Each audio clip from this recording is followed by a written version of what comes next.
Hey, hello mga guys. Komentuhan lang natin ito. Halos lahat na po ng vloggers ay nagkomentaryo dito. Tayo naman ngayon. Ito po mga kaibigan yung nangyari na pagre-raid po sa isang Pogo Hub, no? Diyan sa may Porac, Pampanga. At ito nga mga kaibigan, nakita po yung mga dokumento na obvious po ay permado po ni Harry Roque para po doon sa isang supranational 2016. Ito po yung affidavit. No? Office of the President of the Philippines, Malacanang. Human Resource Management Office, October 5, 2021. Mr. Alberto Rodolfo Y. de la Serna. Yan po yung Mr. Supranational 2016. Yung pogi po, no? Ayan po siya sa picture, no? Office of the Presidential Spokesperson, Office of the President, Malacanang, Manila. Dear Mr. de la Serna, forwarded herewith is the original copy of your appointment paper as Executive Assistant the Third or 3 at the Office of the Presidential Spokesperson effective January 4, 2021 up to December 31, 2021. Bale, no? Buong taon pala ito guys, yung kanyang appointment, no? From January to December 2021. Duly approved by the Civil Service Commission. Very truly yours. I am a legal resident and citizen of the Philippines and currently holds office at the address mentioned above. Affidavit of support ito mga kaibigan. No, ito po ay affidavit of support. Bakit po ginagawa yung affidavit of support? Para po ito sa nagta-travel na wala pong kakayanan na gastusan po yung kanyang travel expenses. So ito po, gumawa po si Harry Roque ng affidavit of support para ipaalam, no, sa mga kinauukulan, no, mga kaibigan, na itong kanyang isinasama ay wala magiging problema pagdating po sa mga expenses, no, sa lahat-lahat kasi siya po ang sasagot, no. So nakalagay po dito, I am providing this affidavit to confirm that I will provide financial support to Alberto Rodolfo Y. de la Serna for his travel to Poland, Ukraine, and Italy from October 9, 2023 to October 18, 2023. He will accompany me to these countries as an invited resource person to speak on an event on the peace process in Ukraine. Mahaba pa yun guys, no? Pero ang importante dito mga kaibigan, yung sinabi niya dito, no? I need a travel companion since I am diabetic with coronary stent and suffering from acute spinal stenosis. Mga kaibigan, kung ganito pala na marami kang nararamdaman ng mga sakit, hindi isang supranational 2016 ang kailangan mo sa travel, kundi ang kailangan ni Harry Roque ay isang nurse or isang medical practitioner. Real talk tayo dito mga kaibigan. Hindi po niya kailangan ng isang napaka-guwapo, napaka-kissing na lalaki na kapag tinignan mo naman yung kanyang tinapos ay wala naman pong inclination sa medicine, no? So, sana kahit nurse man lang, mga kaibigan, para masubaybayan siya, di ba? Sa kanyang health condition abroad, di ba? So, sabi po niya dito, mga kaibigan, no?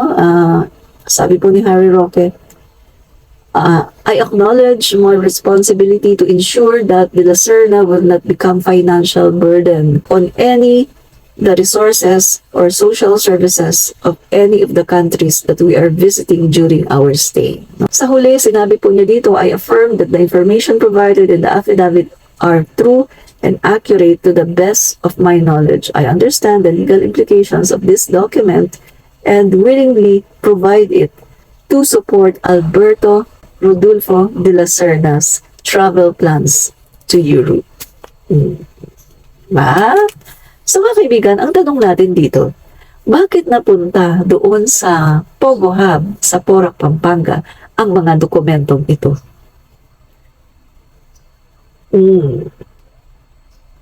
Bakit? So sinasabi po ni Harry Roque, matagal na yan nagtatrabaho sa akin at matagal na rin na wala yan. So tanong natin dito, how come na yung dating nagtatrabaho sa kanya, bakit napunta sa Pogo Hub sa Porac yung mga dokumento? Di ba? So ano yun? Guys,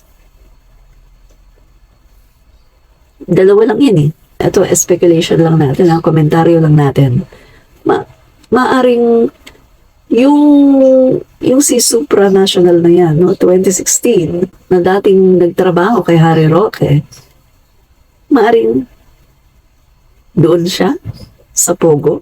Pero ang tanong, anong ginagawa niya sa Pogo? Ano ang trabaho niya sa Pogo? Knowing mga guys na mga Chinese ang mga operator ng Pogo at mga Chinese din yung mga workers ng Pogo. Kasi yung mga ginagamit nila dyan ng mga machines, yung ginagamit nila dyan ng mga instructions, usually Chinese po yan. Hindi po yan maintindihan ng isang Pilipino. Kaya nga 'di ba, ayon sa isang pag-aaral, yung mga Pogo workers po talaga na nag-ooperate diyan, mga workers diyan ay talagang mga inchik. At ang mga Pilipino, mga kaibigan, kung meron mga Pilipino diyan, hindi po nakakapasok doon sa mismong operation no ng Pogo. Yung mga Pilipino po na mga pumapasok diyan, usually andyan lang yung mga bawa sa cafeteria, sa isang restaurant diyan kasi kumpleto po ang Pogo eh. No, yung mga Pogo Hub po, kumpleto po yan. Ganun po sila kasi nga, dahil illegal po sila. So, kailangan nilang maging kumpleto. Kahit nga hospital, may hospital din daw dyan eh. Tapos yung mga doctors din, mga peke na mga doktor-doktoran, kuno. No? So, yan po yung mga na-report tungkol po sa mga Pogo. So, ibig sabihin, ang ginagawa nitong si Mr. Supranational 2016 sa Pogo? Guys, ito lang natin komentaryo lang natin. Alam naman natin na may mga nangyayaring prostitution sa Pogo. Ano ba?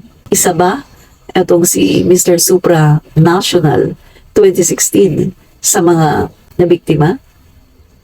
Sa mga nagtatrabaho doon na ginagamit siya para, alam niyo na, madami ngayon mga love scam. Di ba sa Pogo yan? Yung nanghihikayat, mga kaibigan, magkikipag-video call, di ba? Sa iba-ibang mga lahi. Pagkatapos kapag nahuli na yung loob, andyan na yung pangingikil. Hindi natin sinasabi na ganito siya. Pero mga kaibigan, yan po yung mga nangyayari. Mga reality po yan sa loob ng Pogo. No? Kita nyo, may mga nahuhuli doon, di ba, na mga babae na ginagawang mga prostitute. At karamihan sa mga babae na yun, hindi nila gusto yung kanilang ginagawa. Diba? Kaya nga, marami diba, nagtatangkang umalis, yung iba naman nagtatangkang mag-resign, pero kapag ginawa na nila yun, tinutorture sila. Diba? So, ano to? O maaari din naman na si Harry Roque pumupunta doon sa Pogo Hub na yun. Ano yan? Mga kaibigan. So sana mga guys, magpaliwanag dito si Harry Roque. At ipaliwanag niya bakit ang sinasama niya mga kaibigan sa iba-ibang bansa na kung saan siya ay nagta-travel. Bakit si Mr. Supranational 2016? Bakit hindi siya magsama ng isang nurse or any medical practitioner para alagaan yung kanyang health condition while traveling? Malaking question mark yan, mga kaibigan. Bakit ganon? Ano ang purpose, Harry Roque? Dal mo, dami mo mga sinasabi, mga paninira sa gobyerno natin, kay President Marcos Jr., kay F. Elisa Marcos. Eto ka, yan, yung mga baho mo, lumalabas ngayon, sumisingaw, umaalingasaw. Diba? Yung sinasabi ko sa inyo, yung mga ginagawa niyo sa Pangulo natin, no? Mga kaibigan, yung mga ginagawa nila sa Pangulo natin at sa Marcos administration, boomerang sa kanila. Nababalikan sila ng sarili nilang mga multo, ng sarili nilang mga basura.